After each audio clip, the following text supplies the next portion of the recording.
like, or is it somebody you personally knew?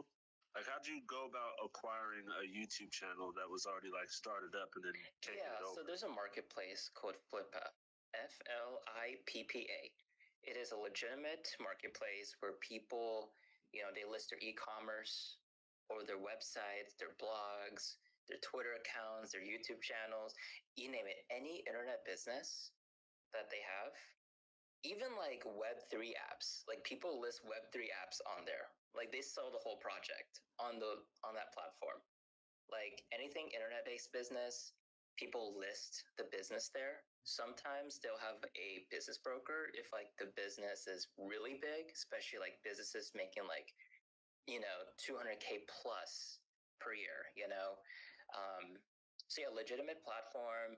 Every time when someone lists an internet business onto the platform, they do like validate the business, making sure it's legitimate. They request copies of the financials. So it's a great platform. That's where I went.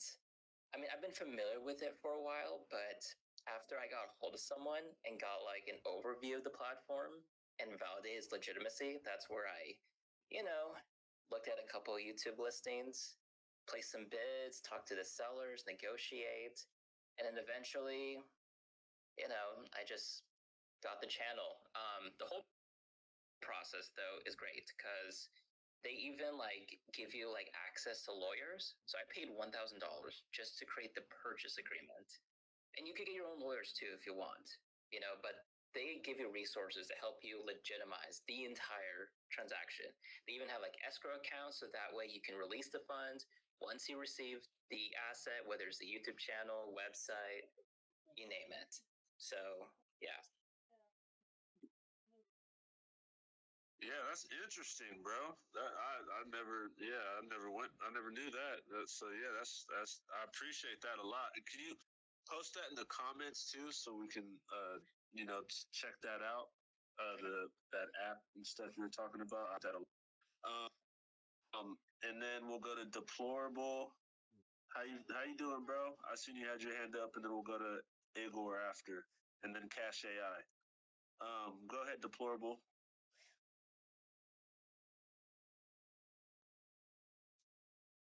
Sorry for the delay there. Had you in my pocket. No, I was going to let you guys know a couple things I'm doing now. You guys were talking about lawyers and all that, but I did read an article where a lot of assistants, paralegals or the assistants to lawyers are now going into case law to look up historical case law. And they said that without this specific AI tool they're using, they would not be able to get their work done nearly as fast. I just read an article about that. I thought that was pretty cool. But what I've been basically living in is Claude AI. I actually had a few moments to spend about an hour and a half. I went over and saw my brother the other day, but I'm building two tools right now through it. I'm building a stock screener, ETF screener, heat map. Like I'm building literally an app and website for my financial analysis on stocks. And that's been a pretty big deep dive, but I had to pull it and lock it down because I got to talk to a lawyer, create an LLC. There's just a lot of variables I had to create because when you're dealing with financials, you have to make sure that all the information and everything you have on that, someone couldn't sue you for it. So that was kind of working through that. Thanks, Cash.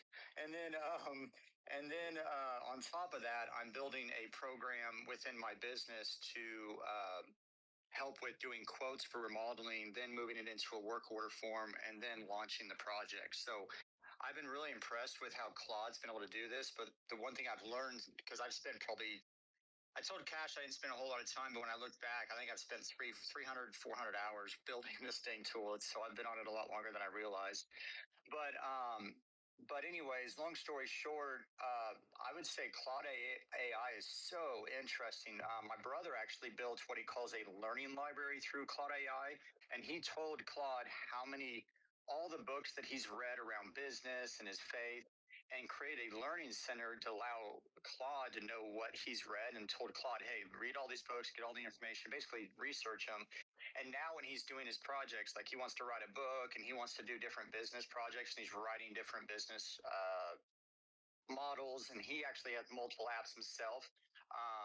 he basically tells Claude to use that knowledge to remind him of stuff. Or if he's like, "Hey, in this book, can you remember, like, tell me what page this was on or what chapter this is in?" And Claude's like, boom, gives it to him. So I'll just tell you this: Claude is amazing. I'm really excited about what it's going to do for a couple apps I'm doing, but that's the experience I've had. I agree with John. Grok is so stupid. God love it, man. It's so stupid. And then on top of that, I use Gemini a lot. Gemini I use for pictures. I think it does a pretty good job. And I do it for, like, when I go into a house and I want to show somebody what a Kirk's cabinets would look like or a new countertop. It works great for that. But Claude is getting better at pictures. I think Claude Chat's a little bit better than Claude. I use CoWork and Claude Code.